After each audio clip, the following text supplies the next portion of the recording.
In Central now, at this hour begins in Nigeria's capital, Abuja, where the government says it has started paying public servants the new 70,000 naira minimum wage and its consequential adjustments 7 months after concluding negotiations.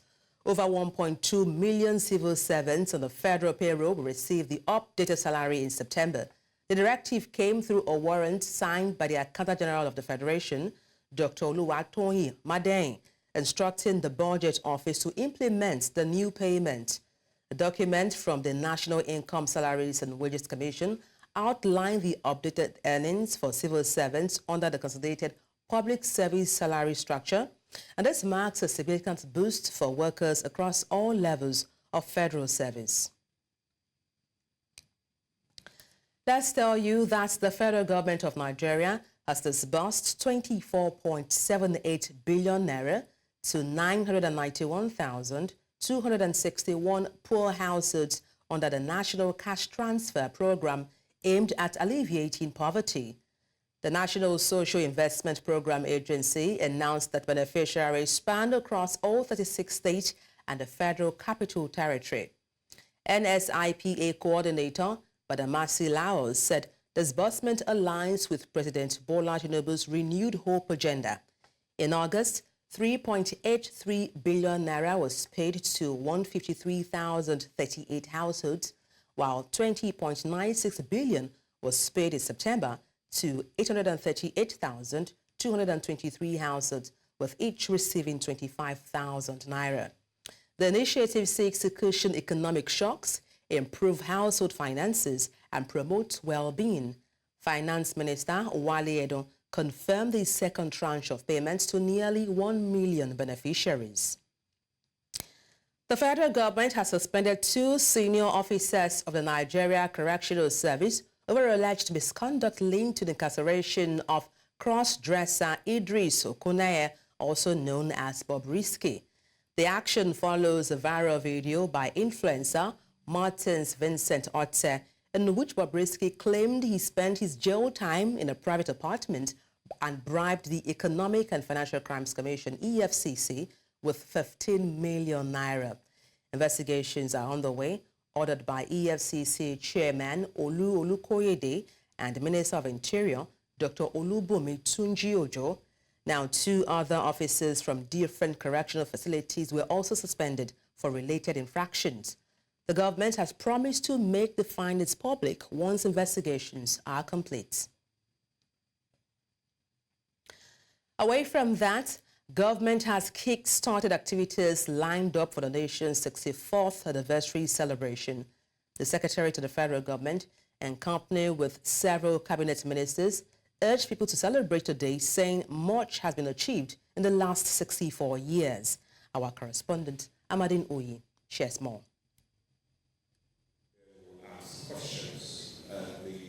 It was a briefing to kickstart the commencement of Nigeria's 64th independence celebration.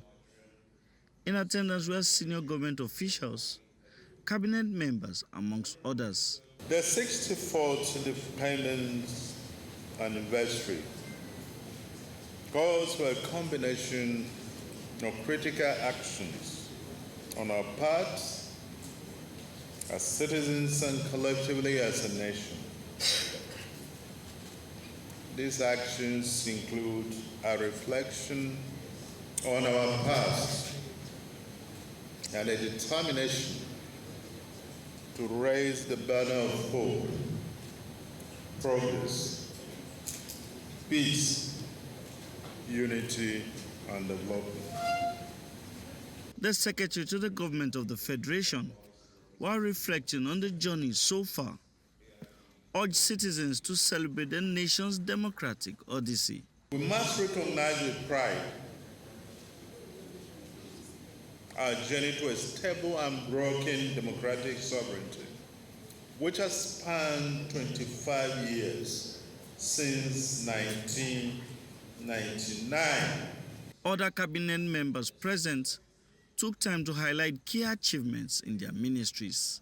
In 1960, there were 45 million of them. That was the population of Nigeria. Now we are fivefold. There are 230 million of us. Not surprisingly, demand for government services, infrastructure, financing to fund education, health services, and compete with other nations have grown significantly. In a landmark move, President Tinubu has taken a decisive step toward implementing local government autonomy by seeking a verdict from the Supreme Court. This action demonstrates his administration's commitment to a deep-rooted restructuring of the country, enhancing governance and development at the grassroots level, and also promoting effectiveness and accountability at local government level. We are addressing the design of our roads based on the subsoil and the water table. And the funding is also a challenge. But in the ingenuity of Mr. President, he has introduced renewed hope infrastructure funding, where a number of projects are migrated into this funding program. So what we did and what we've done for the last 10 months has been to develop a program, a curriculum, a new curriculum that will involve, integrate knowledge, skills, trades, and values. The independence celebration, which comes up on October the 1st, will have the president give a State of the Nation address. In Abuja for News Central, I am Amadine Uyi.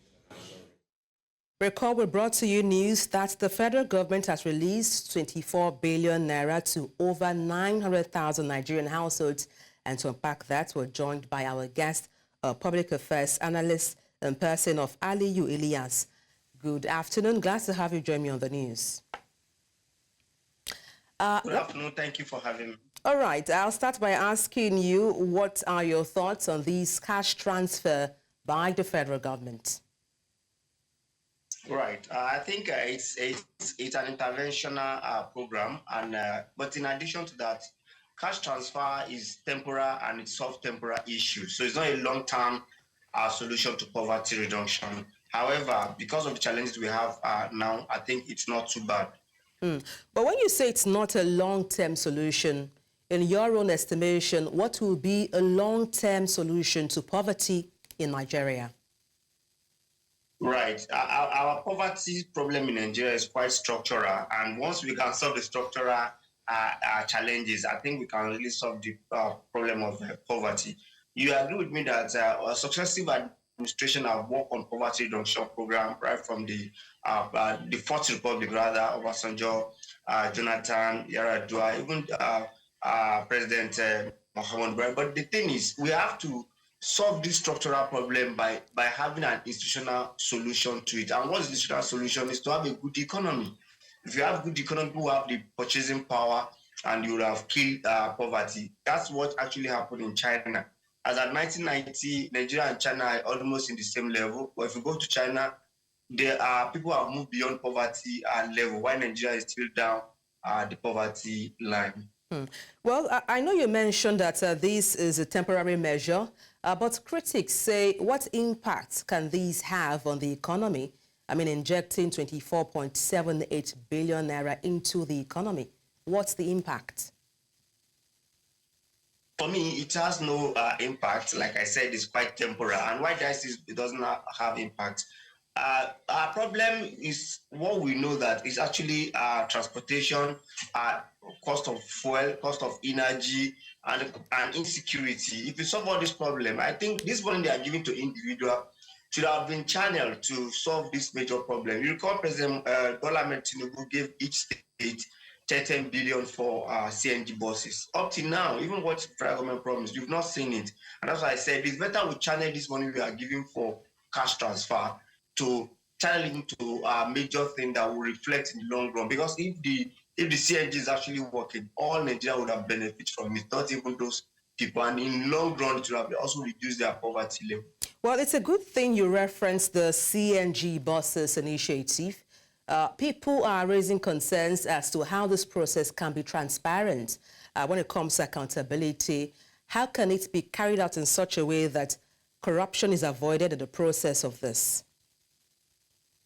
Right. Beyond before we talk about corruption and how it can, the problem is even accessibility of it. I can tell you myself, I've gone to about 2 stations to convert my car. Up till now, they have collected my details. They have not called me up till now. That simply means it is not accessible. I can also tell you when I went there to the factory where they are converting it, if one person converting 7 cars and they say it's going to convert it for 2 weeks, that we should go and wait until we receive call. And up till now, I can tell you, we have not received call, we have not received any communication. That means it is not available as expected. Well, I reference the CMG bosses just to situate this initiative of disbursement of 24.78 billion naira to, Nigerians. How do you think that process can be well managed to ensure accountability as well as transparency? Well, like I always say, accountability in Nigeria has to do with the way the process at which the money was disbursed. Because sometimes we believe in when you want to bring money to state government especially, there's what we call counter, what we call where you bring your own, I bring my own. Federal government will bring their own, state will bring their own. And federal government will say states should bring their own first before they can actually give them the money. I think it works much more. Then you have process problem. And that's what actually happened at NSIP during the humanitarian ministry. The process have to be reviewed.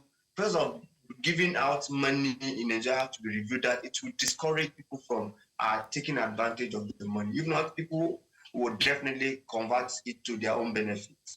Well, indeed, we hope the process is well managed to ensure it's transparent and also account is given for how this money are being disbursed. Thank you so much for your insight on the news. Aliyu Ilias, Public Affairs Analyst. Many thanks indeed. Thank you for having me. Transparency Organization in Nigeria say there is a need for the urgent constitution of Electoral Offences Commission to decide on electoral offences that have characterized the nation's voting process. They said this will stem the tide of irregularities and future occurrences of electoral malpractices and other related offences. The civil society organization made its call at the presentation of the Citizens Memorandum for Reform of the Electoral Legal Framework in Nigeria's capital in Abuja. Our correspondent Joshua Imarayi has details. The proposal of civil society is that an Electoral Offences Commission, National Electoral Offences Commission, should be put in place. And we are all aware, that this has been in the pipeline, but somehow we don't know why the political class, hasn't moved it very fast. If we had that, it will go a long way in dealing with the impunity that we see in the electoral process. Judges who are appointed to adjudicate on election cases, they need to be trained, they need to be judges of impeccable character, and where you have judicial officers who deviate from the norm, there has to be some level of sanctions. Among other reforms, they called on lawmakers to establish a law backing the use of technology in elections. The reforms emphasize the need for a robust legal backing for the use of technology in elections, such as mandatory electronic transmission of election results. By doing so, the electoral process will become faster, more accurate, and less susceptible to tampering. They also expressed worry at the lack of inclusion for persons with disabilities in the just completed Edo State governorship poll. The issue of inclusivity within my constituency had very little presence, and I hope that the rec in Ondo will learn from the mistakes of the rec in Edo State. Stakeholders at the engagement say the proposed electoral reforms will restore integrity, enhance efficiency, and ensure inclusivity in Nigeria's electoral process. In Abuja for News Central, I am Joshua Iwarai. The Niger State Emergency Management Agency in SEMA says 11 persons have lost their lives in a flood incident in the state, with over 40,000 others displaced. In a statement on Thursday, Abdullahi Ara, Nsema Director General, said at least 271 houses and 171 hectares of land were destroyed by flood in 2 local government areas of the state. Ara notes that 6,865 households in 34 communities have been displaced and are currently in the internally displaced persons camp. The Nsema DG adds that 246 school infrastructure have been washed away, creating an accommodation problem for pupils, students, and their teachers. Time for a break. When we return, federal government to toll Lagos-Ibadan Expressway, second Niger Bridge. Join us again. Thank you for staying tuned. Let's tell you that the Minister of Works, Dave Umahi, says the federal government will toll all the major roads in the country upon completion of construction and renovation. He listed some of the roads as Lagos-Ibadan Expressway, the second Niger Bridge, Abuja-Kano Road, and Makurdi 9th Mile, among others. The former Ebonyi State Governor said the tolling of federal roads is going to bring a lot of money to the federal government. Umahi said private sector members have been engaged to bring in funds, construct the roads, work with the Infrastructure Concession Regulatory Commission and the Ministry of Works to toll the roads. The Chief Executive Officer of the Transcorp Hotel in Abuja, Dupe Olushola, has launched the Next Generation Foundation, an initiative aimed at supporting the education of underserved and vulnerable children. The Chief Executive, while marking her 50th birthday celebration in Abuja, says the initiative is part of a lifelong commitment to empowering others and utilizing transformative power of education. She adds that while education changes lives, it opens doors for a fulfilled future with opportunities for children who have been left behind. Odushola revealed that the foundation will be commencing its 50 by 50 project, a multi-year scholarship program starting in the 2024-25 academic session for 50 children between the ages of 6 to 18 from low-income families. The Nigeria Fair Finance Coalition has identified corruption as one of the issues stalling the nation's economic and infrastructural development. Now, this was during a roundtable discussion on combating illicit financial flows in the nation's capital, Abuja, where the coalition called for prompt action against people complicit in the act. Our correspondent, Joshua Himarai, has details. The roundtable engagement on curbing illicit financial flows is holding in Nigeria's capital, Abuja. The engagement saw the convergence of several public institutions and pro-transparency organizations under the Fair Finance Nigeria Coalition. Transparency experts at the gathering said the misappropriation of public finances and ill-gotten funds has held back Nigeria's economic development. Poverty and inequality due to the ill use, misallocation and misappropriation of resources, illicit financial flows and tax evasions by multinational corporations present significant challenges to economic development and social equity in Nigeria. Stakeholders at this gathering say the intention of the coalition is to support public institutions in tackling the menace of illicit financial flows. Our objectives on this project is to increase awareness and understanding that leads to collaborating with banks, other financial institutions, and corporations on promoting fair finance in Nigeria. The intention is to work with government agencies, strengthen their regulations, work with private sector companies, ensure that their policies are in match with international best practice, ensure that communities are also holding their companies, resident or practicing within their communities, accountable for their practices. At the end of the event, stakeholders signed action plans for both regulators and financial institutions in curbing illicit financial flows in Nigeria. In Abuja for News Central, I am Joshua Imarai. The Nigerian police force has paraded 123 suspected internet fraudsters arrested from a Yahoo school in Delta State. News Central's correspondent, Austin Azu, reports that the suspects were raided by the Nigerian soldiers and handed over to the Nigerian police. His report. The Delta State Police Command, led by the State Police Public Relations Officer Bright Dafe, at the Kwan Police Divisional Headquarters in Efru, Oyo local government area of the state, is here to brief the press on how these 123 suspected internet fraudsters were arrested in an estate in Efru. I was one of them who are made to understand the sick now. After 2 weeks, because they got there 15th of September, not even up to 2 weeks, who used one of the laptops that they gave to him for the business of internet fraud to chat his mom, that, "Mommy, this is where I am, please come and help me."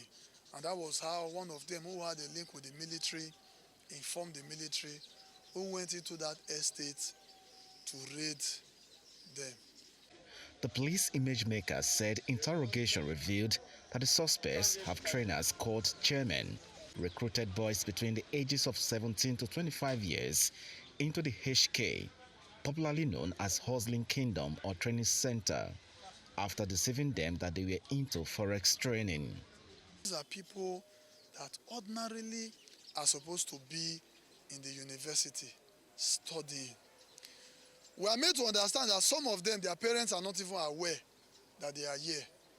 But that will not stop us from attributing 85% of this blame to poor parenting. If your child is missing for even 2 weeks and you claim not to be aware, which police station did you report? If we teach our children good values, I don't think they would even find themselves in such a way that they will meet and pair with the wrong people who will mislead them into the business of HK that they call Hustlers Kingdom. One of the suspects who narrated how he was lured by his friend from Ibadan to Efru also provided further information about how they were brutalized and deprived them access to their family members and phones. Another confessed how they deprived them of food and health care. I'm so happy and I'm so glad because I have freedom since 9 months that I was there. I've never set my eyes to see sun like this, and they used to beat me. I used to live in fear because if I do not catch work, I do not move work for them or collect money, they will be beating me mercilessly. I came here to hustle. What kind of hustle? Yahoo. The first time I come, then the next day, the carry system give me, but I never sabi anything because now just 3 days. They just asked me whether I get Facebook. I say I don't get Facebook. So they come sit or make I define how to get Facebook. The following day, 9 soldiers come. Now they come pack us for the house. One of those chairmen who own and operate the hustling schools said they operate a cryptocurrency training center. I'm a dancer, I'm a realtor, I'm into crypto, I have my brand, and I'm a blogger too. Is that what you've been teaching them? Of course, yes sir. Yes, sir. Especially the crypto part of it. According to the mouthpiece of the police command, these suspects you are seeing here will be charged to courts in the days ahead. In Ekpan, for News Central, I'm Austin Azu. The Defense Headquarters says that hundreds of terrorists have been eliminated between July 2024 to September 2024. Director of Defense Media Operations, Major General Edward Buba, while giving a third-quarter update to newsmen in Abuja, says the troops will continue offensive actions as part of efforts to restore peace and order back to troubled communities. It says that 1,937 terrorists were neutralized, 2,782 suspected terrorists arrested, and 1,854 hostages rescued from kidnappers.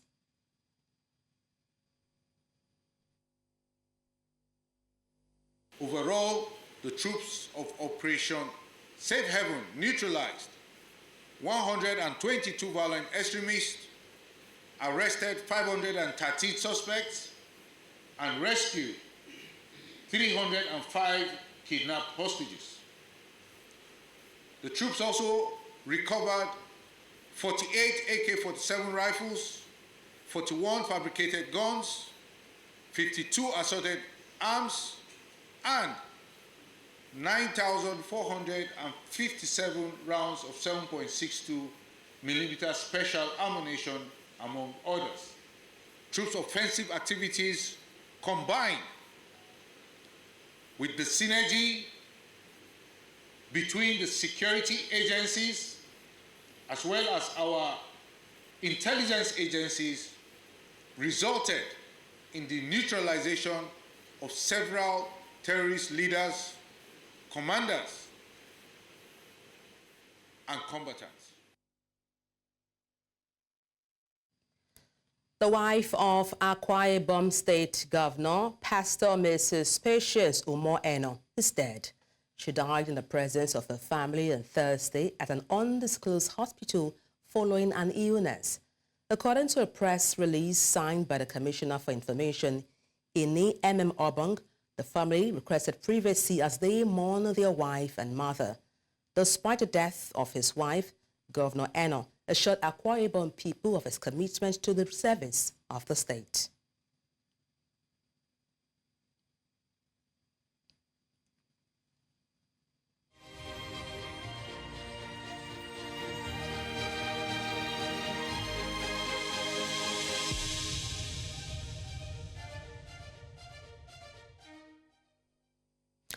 And now to stories from the ongoing 79th United Nations General Assembly, where Kenyan President William Ruto says as some nations are increasingly choosing unilateralism and militarization over dialogue and diplomacy, the them versus us mentality has escalated tensions and eroded trust in the global multilateral system. He said this on the Thursday at the 79th session of UNGA. According to Ruto, sophisticated cyber attacks on critical infrastructure and climate change are increasingly fueling instability and conflict around the world. The world is at a challenging moment and in a most precarious international security dispensation. The promise of the United Nations Charter to save succeeding generations from the scourge of war has been profoundly shaken. From land to sea, and from air to the outer space, global peace, security, and stability are increasingly under threat. Conflicts and tensions pervade every frontier, undermining the collective security that international cooperation seeks to uphold. Cases of polarizing narratives, factionalism, social upheavals, organized crime, war, and stockpiling of weapons of mass destruction are at an all-time high. Great power rivalry is intensifying, provoking regional competition and inducing geopolitical and geoeconomic realignments and tensions.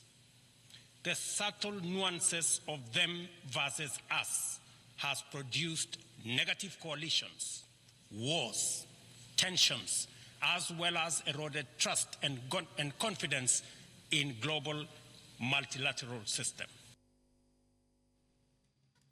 Meanwhile, Sudan's army chief has raised the alarm at the United Nations that months of war in his country could spill over into the region, and he called for international pressure to be placed on the paramilitary forces he is fighting.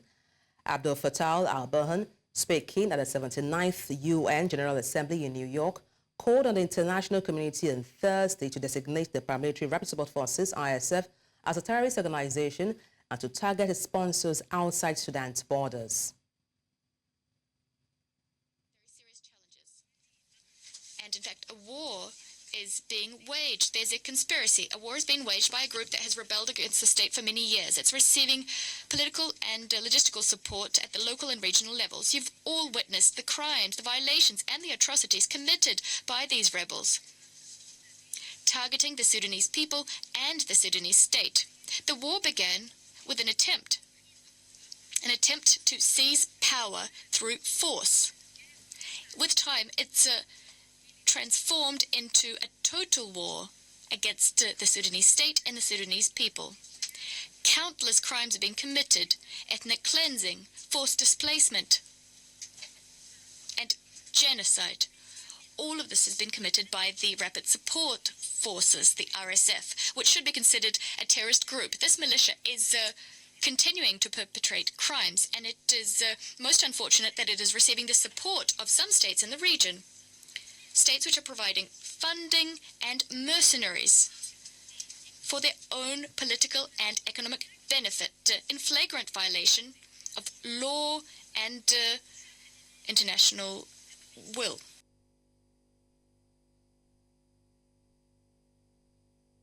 President of the Central African Republic, Faustin Ashanti Adera, has expressed gratitude to the United Nations for the role it played in the lifting of sanctions and embargo on the moving of diamonds. He said this at a podium at the 79th UNGA in New York. Adera said the theme for the debate, leaving no one behind, acting together for the achievement of peace, sustainable development and human dignity for present and future generations, resonated with the ideals of the Central African Republic. Gratitude of the Central African Republic and my country's full support, as well as the support of the government. We support your various initiatives which seek to make the United Nations a place where the efforts of nations come together. As you know, on the 30th of July of this year, the United Nations Security Council decided to lift in its entirety the unjust, illegitimate and iniquitous arms embargo that had been imposed on the Central African Armed Forces for a decade. An embargo which caused us irreparable harm over those 10 years. Speaking from this rostrum, I'd like to extend to you the gratitude of the Central African people. We're grateful to the UN Security Council for its wise decision. A decision which, although belated, will allow my country to continue to act so as to rebuild international and national peace and security, and to work together with other states in the pursuit of peace, sustainable development, and the human dignity of present and future generations. You're watching News Central now. Let's take a short break. Stay with us. Thank you for staying with us. Now let's head to the side events of the ongoing 79th United Nations General Assembly, UNGA, where Global Business Africa Initiative brought together influential African leaders from government, business and civil society to explore economic opportunities across the African continent. Notable speakers on Thursday were former Vice President Yemi Osinbajo and Director General of the World Trade Organization, Okonjo-Iweala, while speaking, pointed out several challenges affecting trade in Africa. One passport. So for business people at least, so that they could move quickly and freely, I don't think we've arrived there. Some of the major infrastructure projects that could link countries, and here's where you come to trade, they're still on the drawing board.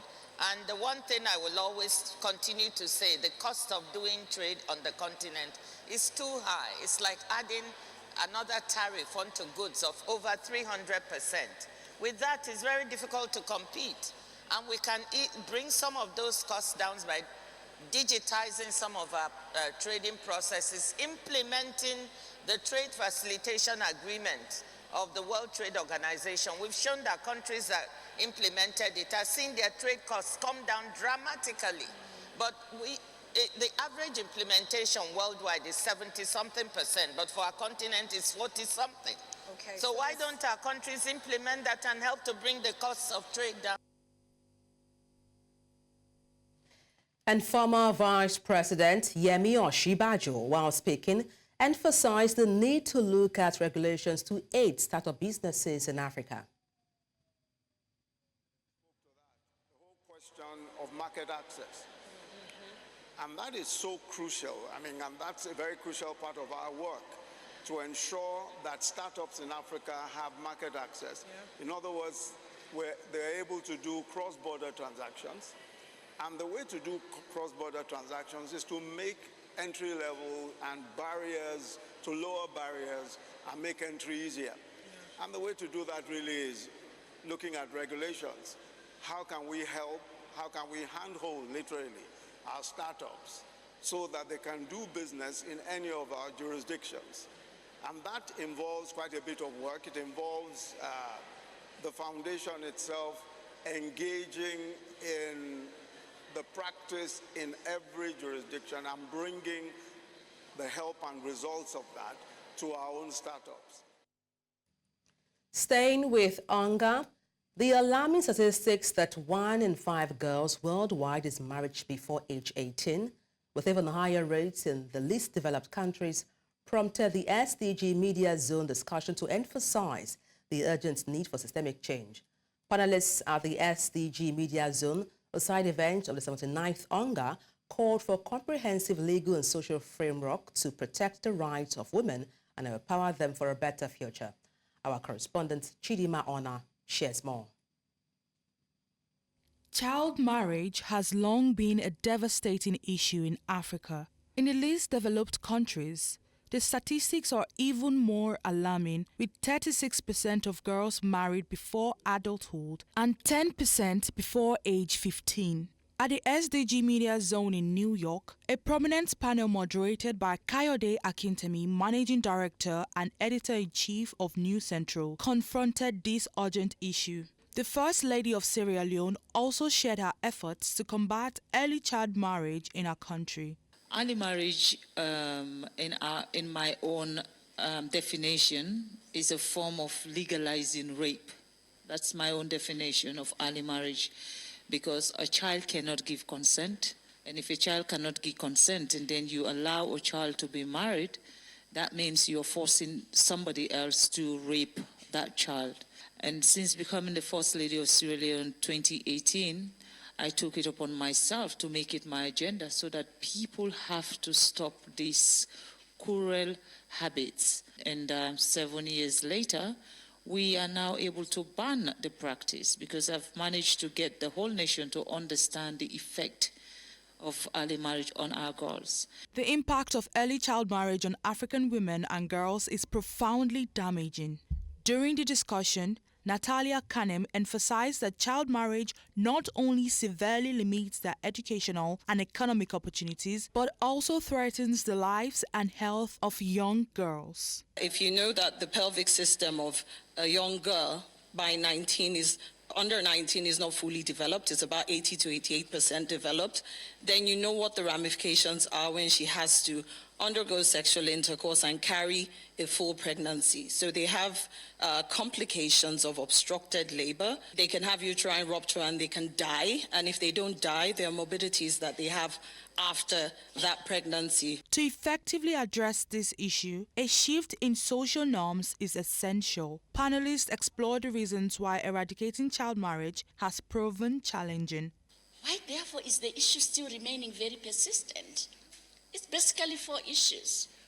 One is that this is a violation, a violence against girls that had almost been normalized when it should not be normal because it's abuse and rape. Time and again, African women and girls have stood up and told us what they want. And the best protection that we have is for an African girl to know her rights, for an African girl to know her own body, for an African girl to be encouraged that the sky is the limit and that we are going to back her up. As discussions progress on improving Africa, empowering women and addressing girl-child marriage are seen as crucial issues. The panel delivered a clear message. The time to act is now, as the lives and futures of millions hinge on decisive action against child marriage. In Lagos for News Central, Chidima Ona.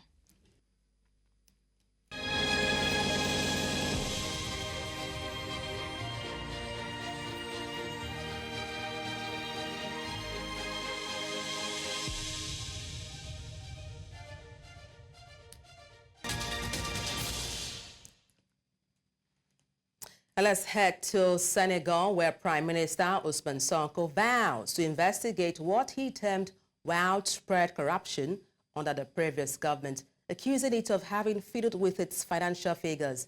According to Sonko, President Macky Sall's regime lied to the people, lied to his partners, fiddled with figures and gave an economic, financial, budgetary picture that had nothing to do with reality. Sanko asked that the policy of unbridled indebtedness under former President Macky Sall has led to the use of resources that is not transparent and is conducive to widespread corruption. Sanko and President Bassirou Diomaye Faye swept into power in Senegal in March on a pledge of radical change in the West African nation. Le régime du président Macky Sall a menti au peuple, a menti aux partenaires, a tripatouillé les chiffres pour donner une image économique, financière et budgétaire qui n'avait rien à voir avec la réalité. Même si nous soupçonnions, et même si nous avions quelques éléments de preuve que la situation du pays n'était pas au beau fixe, nous étions loin de nous imaginer que les choses étaient si catastrophiques. Nous allons demander aux Sénégalais de consentir à des efforts extrêmement importants les années à venir. Le ministre de l'économie en a abordé certains sur la subvention, sur la fiscalité et sur beaucoup d'autres aspects.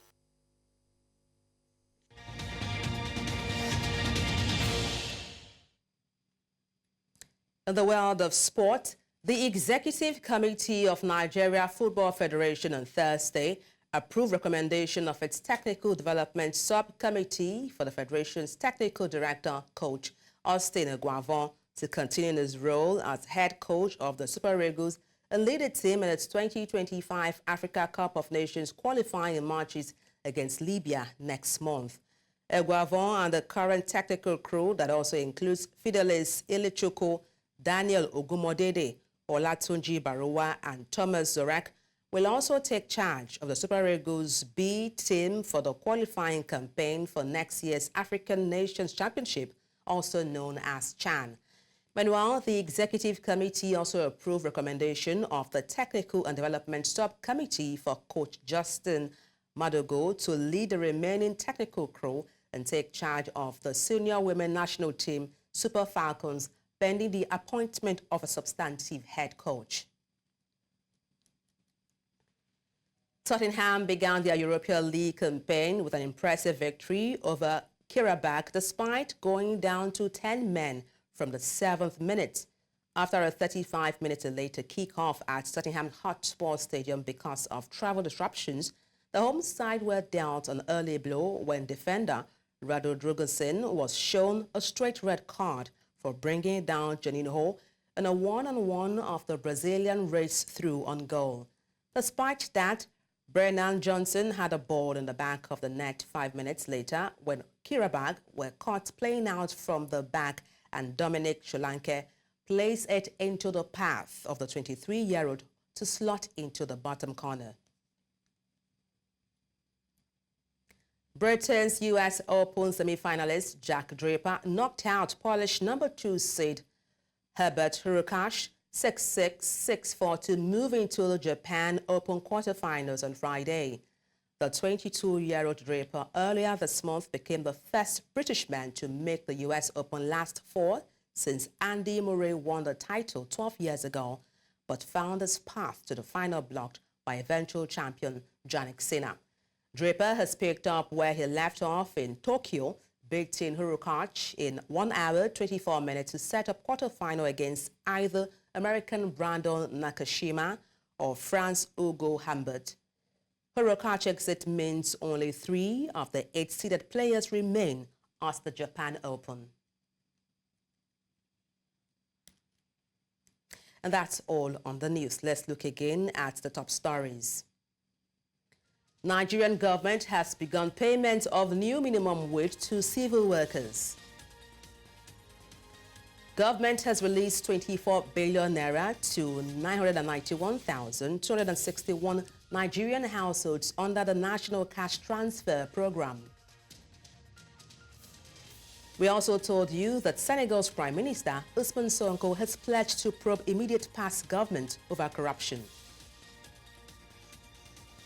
Do follow us on social media. We are at News Central TV.